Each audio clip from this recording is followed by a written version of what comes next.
Hello and happy Friday. I'm Mackailyn Johnson. Here's a look at some of the stories we're bringing you today at noon. What's being called a violent attack on the husband of House Speaker Nancy Pelosi? What we know in 3 minutes. Plus, Elon Musk is officially in charge at Twitter. We'll take a look at the early changes he's made and how it could impact you a little later. And rumors of this Hollywood couple split have been circling for months. The announcement some hate to see just ahead in today's must-see headlines. But first, it has been a very busy week for fire departments across the state, especially those dealing with wildfires. The Watson Chapel Fire Department in Jefferson County has been fighting those flames for days. Right now, our Gisele Garza shows us how this long fire fight has affected these hardworking heroes. I've had about 3 hours of sleep since I woke up Monday morning at 6 a.m. Teddy Spivey is fire chief of the department. He says this week they've battled some of the most difficult wildfires he's ever seen. I've seen stuff in the last 3 days that I have never seen in my life. And what we experienced Monday night was terrifying. Every person in this department is a volunteer. Spivey says they're a family, and being part of this team is tradition. We grew up around here. Our fathers are volunteer fire departments. Chief Spivey says there's one person in the family who keeps them together. I just love this fire department. Stephen Tidwell. Copy one. He's the dispatch and assistant fire chief, carrying a big responsibility. When our 911 center pages us out, I answer the page from them, and then I take it from there and start assigning trucks and equipment and personnel. Stephen's blind, but that's never stopped him from doing what he set out to do at a young age, help his community. If I ever get to see one day, I'm gonna get on the fire department. And you did it. And I did it, you know, being 100% blind. A tight-knit family of heroes, sticking together and showing up for their neighbors. No matter what time of day, we got to get our trucks ready when everything's done, no matter how tired we are.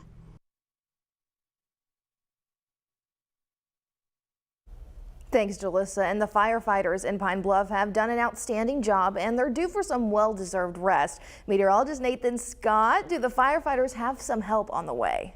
Good Friday afternoon, Mackailyn. Yes, the firefighters will be able to get a break from the extreme fire risk danger, and that's because look what's happening behind me. We've got a solid area of rain moving through northeast Texas, and that rain is pinwheeling itself closer and closer to the natural state. There could be a few showers right now in places like DeQueen, around Texarkana.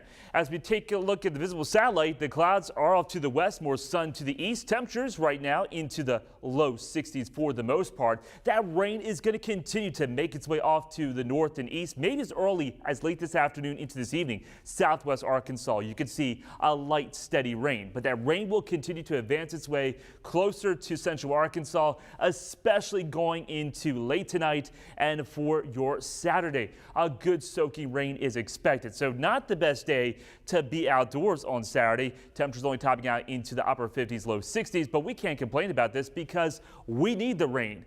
We'll see a 30% chance of showers continue into Sunday. I'll let you know how much rain I'm expecting and who can see the most coming up. Thanks, Nathan. And new at noon, a spokesperson for House Speaker Nancy Pelosi says that a suspect broke into the Pelosi San Francisco residence this morning and violently assaulted Paul Pelosi, husband of Speaker Nancy Pelosi. Now, Pelosi spokesperson Drew Hamill said the speaker was not at the residence at the time and that Paul Pelosi, 82 years old, is in the hospital and expected to make a full recovery. The Associated Press, citing 2 people with knowledge of the investigation, reported that Pelosi suffered blunt force injuries in the attack. 2 sources tell CBS News a hammer was used by the assailant to break into the speaker's home. U.S. Capitol Police confirmed the attack and said the San Francisco Police Department has a suspect in custody. We'll provide updates on this developing story as new information becomes available. Now shifting to local news, Little Rock is just one homicide away from tying its record for the most killings in a year. That was 1993 with 70 murders. And with 2 months left to go, 2022 is on track to go down as the deadliest year in Little Rock history. But one part of the city is starting to turn things around. A new report shows crime is down in southwest Little Rock. Our Ashley Godwin found out what's working. The only difference now is the date. Major Sidney Allen has worked at the Little Rock Police Department since 1990. He says these high crime rates feel all too familiar. It's the same kind of idea, the same people that know each other. It's just for different reasons at a different time. He is now in charge of the Southwest Division, hosting a quarterly meeting to let people know what's happening with crime in their area. But out of those sections, there were some double-digit decreases. Something that is on the minds of the people who showed up. Children breaking and entering homes and they're carrying guns. I like to let them know that I am concerned about our community. An area that typically sees more violent crime than others, but right now they are seeing progress. For the first time, we saw the quarterly numbers from July to September in southwest Little Rock. Violent crime down 17%. Property crimes down 5%. We know where the areas are focused at in Southwest. We'll put all the resources there, and hopefully that officers' presence will deter many of those crimes. While some still feel their neighborhoods could be better. Does it make you feel safe? No. Some say they see the improvements. They come out in our neighborhood more. Makes me feel safer. Something Major Allen hopes to continue. I don't think that is as much different as is that we're making it more intentional. In Little Rock, Ashley Godwin, THV 11 News. A Malvern man will spend the rest of his life in prison for beating and stabbing a man to death in 2018. A jury convicted Zachary Harlan of capital murder and aggravated robbery on Thursday in the death of 55-year-old Stephen March. He was found dead inside his home in Springdale. Police say Harlan was March's roommate and had threatened him in the days leading up to the murder over a dispute with an ex-girlfriend. Prosecutors took the death penalty off the table, so Harlan automatically received a sentence of life in prison without parole.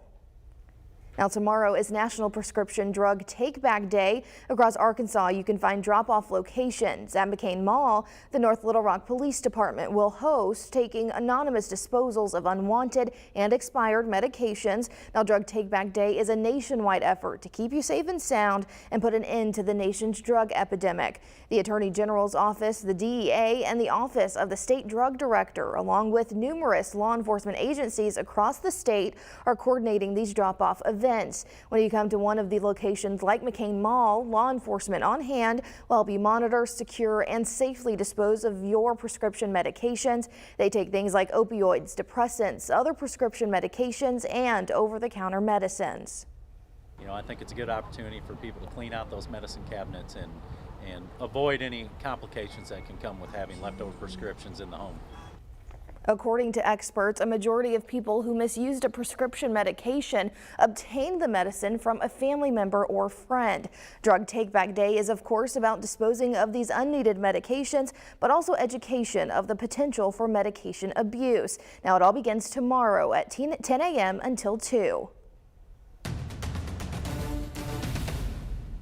With the midterm elections just 11 days away, President Biden and other Democrats are focusing on what they see as signs of an economic recovery, as rising prices and interest rates remain a key issue for voters. But Republicans say inflation is out of control and blame the Democrats. Natalie Brand has the latest from Capitol Hill.